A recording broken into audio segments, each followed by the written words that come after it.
बिहार विधानसभा चुनाव की समाप्ति हो गई। बीते दिन काउंटिंग का रिजल्ट जब आया तो पूरा बिहार चौंक गया। एग्जिट पोल में कई चीजें नजर आ रही थी जो सीधे तौर पर पलट गई, लेकिन बिहार में अब नीतीश कुमार फिर से सरकार बनाने जा रहे हैं। बिहार विधानसभा चुनाव के प्रचार के दौरान वो 3-4 नाम ऐसे थे जो काफी चर्चा का विषय बने रहे, जिसमें राष्ट्रीय जनता दल के प्रत्याशी तेजस्वी यादव ने जिनको टिकट दिया, भोजपुरी के सिने स्टार सिंगर खेसारी लाल यादव, दूसरा नाम रितेश पांडे और यूट्यूबर मनीष कश्यप शामिल थे। मनीष कश्यप जनसुराज के टिकट पर चुनाव लड़ते हैं, रितेश पांडे भी करगहर से जनसुराज के टिकट पर चुनाव लड़ते हैं। लेकिन तमाम नेताओं को, तमाम कलाकारों को हार का सामना करना पड़ा।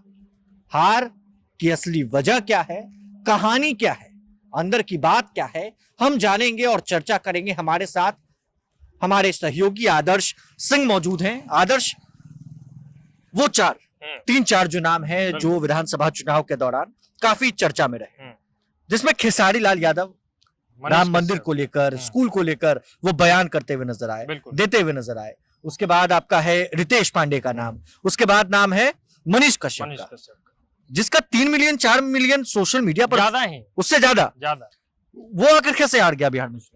देखिए कि नाम बड़े और दर्शन छोटे। ये जो 3 नाम लिया जा रहा है, रितेश पांडे, खेसारी लाल यादव और साथ ही साथ मनीष कश्यप, ये इंटरनेट के सनसनी है। यूट्यूब, फेसबुक और तमाम सोशल मीडिया साइट्स पे ये लोग खूब देखे जाते हैं। खेसारी लाल यादव का एक गाना आता है तो रिकॉर्ड तोड़ देता है, यहाँ तक कि ग्लोबल लेवल पर रिकॉर्ड तोड़ता है। भोजपुरी को सबसे ज्यादा देखा जाता है, भोजपुरी के गानों को सबसे ज्यादा देखा जाता है। लेकिन जनता से कनेक्शन नहीं है। आप फेमस हैं ये अलग बात है, और आप लोगों के बीच फेमस है, लोगों के लिए काम करते हैं, लोगों की सेवा करते हैं, लोगों का काम करवा देते हैं, ये अलग बात होता है। आप सोचिए ना कि एक व्यक्ति जो सिर्फ अपने क्षेत्र में रहता है वो इन लोगों को चुनाव हरा देता है, जिसको दुनिया नहीं जानती है, जिसको देश नहीं जानता है। और शुरुआत अब करते हैं खेसारी लाल यादव से कि आखिर खेसारी की क्या स्थिति रही। तो खेसारी की जो स्थिति रही वो लगभग 7600 मतों से चुनाव हार गए। 7600 ये भी एक ठीक ठाक नंबर होता है कि इतने नंबर से अगर कोई चुनाव हार रहा है तो इसको छोटी हार नहीं मानी जाएगी। तो इसका जो सबसे बड़ा वजह रहा, खेसारी का बेवजह बोलना सबसे बड़ा वजह। राम मंदिर पर, मंदिरों पर, स्कूल पर कहते हैं खेसारी लाल यादव कि राम मंदिर में पढ़ के कोई प्रोफेसर बन जाएगा क्या?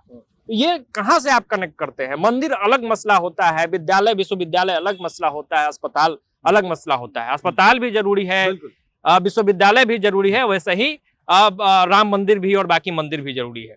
तो खेसारी लाल यादव की अनर्गल बयानबाजी, साथ ही साथ पॉलिटिकली वो कभी सक्रिय रहे नहीं। शुरू से वो कहते रहे कि चुनाव लड़ने में मेरी कोई दिलचस्पी नहीं है, मैं चुनाव नहीं लड़ना चाहता हूं, और अचानक से चुनावी मैदान में आ जाते हैं। तो एक फैक्टर ये रहा। और तीसरा जो लोग बता रहे हैं कि जिस तरीके से जो कोर टीम है राजद का, मान के चलिए कि कोई व्यक्ति जो 5 साल से, 10 साल से, 15 साल से मेहनत कर रहा है राष्ट्रीय जनता दल के लिए, कांग्रेस के लिए, महागठबंधन के लिए, उसे टिकट नहीं मिलता है और एक हवाई उम्मीदवार को लैंडिंग करा दिया जाता है, उसको टिकट दे दिया जाता है, तो वो कभी चाहेगा कि वैसे व्यक्ति चुनाव जीते? लेकिन पहली बार लैंडिंग मैथिली ठाकुर की भी हुई। मैथिली ठाकुर ने भी पहली बार चुनाव लड़ा, और भोजपुरी फिल्म जगत के कई ऐसे कलाकार हैं जो पहली बार चुनाव लड़ते हैं लेकिन हार जाते हैं। लेकिन मैथिली ठाकुर एक बड़ा चेहरा है, बड़ा नाम है, वो कैसे चुने? मैथिली ठाकुर विवादित चेहरा नहीं है। मैथिली ठाकुर वहां की बेटी है, और वैसी बेटी है जिसने अपने जगह का मान बढ़ाया है, इसलिए वो जीत जाती है। वो इसलिए जीत जाती है कि लोग उससे प्यार करते हैं। उसने अपने भाषा को बदनाम नहीं किया है। खेसारी लाल यादव जैसे लोगों ने अपने भाषा, अपने बोली को बदनाम किया है, जितना नाम नहीं किया है। तो ये सब फैक्टर है खेसारी लाल यादव के हार के लिए। और इसके बीच अगर आप बात करें दूसरा बड़ा नाम, तो वो नाम है मनीष कश्यप का। मिलियंस में फॉलोअर है, मिलियंस में फॉलोअर, और अगर सारे चैनलों को उनको अगर आप मिला दीजिएगा तो 40-50 मिलियन से ज्यादा फॉलोअर है मनीष कश्यप के, चाहे वो उनका सस्तक हो या बाकी मनीष कश्यप के नाम से ब्लॉग और बाकी जो चैनल चलता है। तो मनीष कश्यप की जो स्थिति रही, तो 50,366 मतों से वो चुनाव हारे हैं, और मनीष कश्यप तीसरे नंबर पर है।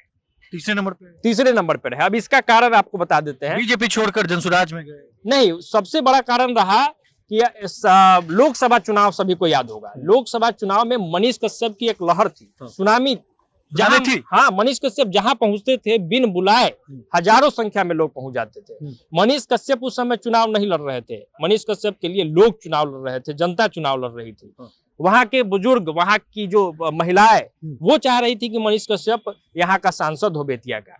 लेकिन ऐन मौके पर क्या कारण रहा वो मनीष कश्यप बेहतर जानते होंगे। मनीष कश्यप अपना स्टेप पीछे ले लेते हैं, जिस कारण से मनीष कश्यप की एक ये छवि बनती है कि मनीष कश्यप ने बीजेपी से डील कर लिया है, मनीष कश्यप ने पैसा ले लिया है, मनीष कश्यप को कोई लालच दे दिया गया और फिर बीजेपी में मनीष कश्यप रहते हैं। उसके बाद जो एक जनसेवक की उनकी जो छवि थी, जनता की आवाज उठाने वाले की जो एक छवि थी, वो नेता में ट्रांसफर हो गया कि ये नेता है, प्रॉपर नेता है, क्योंकि वो बीजेपी के लिए लगातार प्रचार प्रसार करने लगे। तो उसके बाद फिर बीजेपी में भी उनकी स्थिरता नहीं रहती है, वो बीजेपी से भी बाहर आते हैं और अब जनसुराज में आ जाते हैं। और जनसुराज का कोई अपना वजूद नहीं था। हालांकि एक बात इसमें गौर करने वाली है कि मनीष कश्यप को 37,000 से ज्यादा वोट आया है, 37,000 से ज्यादा वोट आया है। ये रिमार्केबल है और ये मनीष कश्यप के मेहनत पर ही आधारित है। मनीष कश्यप ने वो मेहनत किया जिस कारण से ये वोट आया है, ये जनसुराज का वोट नहीं है। आप 2-3-4 जिलों को अगर मिला ले तो जनसुराज के किसी कैंडिडेट को इतना वोट नहीं आया है। लेकिन मनीष कश्यप अगर एक पार्टी में रहे होते और लगातार चनपटिया में डटे रहते तो वो चुनाव जीत सकते। हम कह सकते हैं कि सोशल मीडिया पर सेंसेशन बनना वो अलग बात है, लेकिन चुनाव लड़ना बिल्कुल अलग बात है, क्योंकि समीकरण होता है। लोग ये देखते हैं कि उपलब्ध रहेंगे कि नहीं रहेंगे। हो सकता है कि खेसारी लाल यादव को जनता चुनाव जिता देती और उसके बाद वो गाना बनाने में व्यस्त हो जाते, वो भूल जाते, जो अक्सर होता भी है। अधिकतर कलाकार जो आते हैं या अधिकतर यूट्यूब के सेंसेशन जो आते हैं वो चुनाव जीतते हैं और अपने क्षेत्र से गायब हो जाते हैं। वो पटना, दिल्ली, मुंबई, सारी बिहार में रहते कहाँ थे, वो तो मुंबई में रहते। बिल्कुल, मिलना उनसे मुश्किल है। कोई छपड़ा का आम आदमी जो पहले से उनसे कनेक्टेड नहीं है, वो मिलकर दिखा दे खेसारी लाल यादव से, चुनाव बाद ही मिलकर दिखा दे, तो ये सब लोग जज अभी फिर से चले जाएंगे। बिल्कुल, अब मिल सकता है कोई खेसारी लाल यादव से, अब मिलना मुश्किल है। तो जनता ये जानती है, ये बिहार की जनता है, ये इन सब बातों को जानती है कि भाई विधायक जी से जब काम होगा तो हम किनसे मिलेंगे। तो ये भी एक पैमाना रहा इन लोगों का हार का। चलिए, तीसरा नाम रितेश पांडे का है। रितेश पांडे वही व्यक्ति हैं जो भोजपुरी में गाने उनके आपने सुने होंगे, लेकिन करगहर ऐसा सीट था जहां से प्रशांत किशोर का वो पैतृक गांव भी है और वही सीट वो नहीं बचा पाए। रितेश पांडे ने तो प्रशांत किशोर की लोटियां डुबा दी। जनसुराज ने इतना खराब परफॉर्मेंस वहां किया है, लगभग 76,000 से ज्यादा वोटों से रितेश पांडे चुनाव हारे हैं। मतलब कि उनको जो वोट आया है वो है 16,298। सोचिए कि रितेश पांडे इतना लोकप्रिय कलाकार, लेकिन फिर बात वहीं आ जाती है कि रितेश पांडे को वोट क्यों दिया जाएगा। रितेश पांडे क्षेत्र में इससे पहले करगहर उनको याद नहीं आता था, उनको नहीं याद था कि वो बिहार के बेटे हैं, उनको ये बात याद नहीं आती थी कि बिहार के लोगों ने उनको शीर्ष पे पहुंचा दिया है। लेकिन जब चुनाव आता है तो वो बेटा बन जाते हैं, जब चुनाव आता है तो वो गली गली गांव गांव घूमने लगते हैं। तो ये फिल्म नहीं है, ये राजनीति है, उसमें भी बिहार की सोशल मीडिया, फेसबुक, इंस्टाग्राम नहीं है, ये यूट्यूब नहीं है, ये रील नहीं चलता है। यहाँ रियल सीन चलता है और रियल फिल्म बिहार की जनता बनाना जानती है। और इस फिल्म में इस फिल्मी कलाकारों का, इन गायकों का खेल बिगड़ गया। और रितेश पांडे सियासी रूप से भी पहले से कोई कोर पॉलिटिशियन है नहीं, तो वो राजनीति को बहुत समझते भी नहीं है। जो समीकरण होता है उस समीकरण को भी रितेश पांडे वहां साधने में नाकामयाब रहे। और जनसुराज के जो लोग हारे हैं, आप एक बात गौर कीजिएगा कि जो मेहनत प्रशांत किशोर एंड टीम ने चुनाव से पहले अलग अलग क्षेत्रों में किया था, चुनाव के दौर में नहीं हुआ। मनीष कश्यप के लिए जनसुराज ने उतना मेहनत नहीं किया, रितेश पांडे के लिए जनसुराज और प्रशांत किशोर ने उतना मेहनत नहीं किया जो चुनाव के समय में। बाकी मनीष कश्यप के घर तो प्रशांत किशोर खुद ही गए।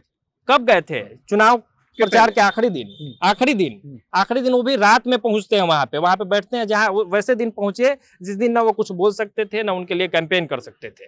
1-2 बार जाना अलग बात है, लेकिन जिस चीज के लिए प्रशांत किशोर जाने जाते हैं, जो रणनीतिकार की छवि उनकी है, जिस तरीके से प्रशांत किशोर की टीम काम करती है बाकी राजनेताओं के लिए, वो कमी कहीं ना कहीं दिखी। जो फोर्स लगा सकते थे प्रशांत किशोर अपने प्रत्याशियों को जिताने के लिए, वो उन्होंने नहीं लगाया। वो उससे पहले ही चुनाव, जब जनसुराज अभियान चल रहा था, जिस समय उतनी सक्रियता थी, वो इस बार नहीं दिखी। तो प्रशांत किशोर अभी मीडिया में भी नहीं आ रहे। हाँ बिल्कुल, तो मीडिया वो तो गायब है, क्योंकि कल शायद आ जाए। हाँ आएंगे, लेकिन नसीब में अंडा आया है तो वो गायब है। और ये 3 प्रत्याशियों के जो जीत हार का एक कारण था, हालांकि कई कारण होते हैं चुनाव में, वो हमने बता दिया। मतलब कंक्लूजन यही है कि सोशल मीडिया का सेंसेशन बनना वो अलग बात है, लेकिन टिकट मिलने के बाद चुनाव लड़ना वो अलग बात है। चुनावी मैदान में तमाम जो नेता थे, तमाम कलाकार जो थे, वो पटखनी खा गए हैं। बहरहाल, आपको ये वीडियो कैसा लगा कमेंट बॉक्स में बताना बिल्कुल भी ना भूले। आपका बहुत बहुत शुक्रिया। प्रभातखबर.com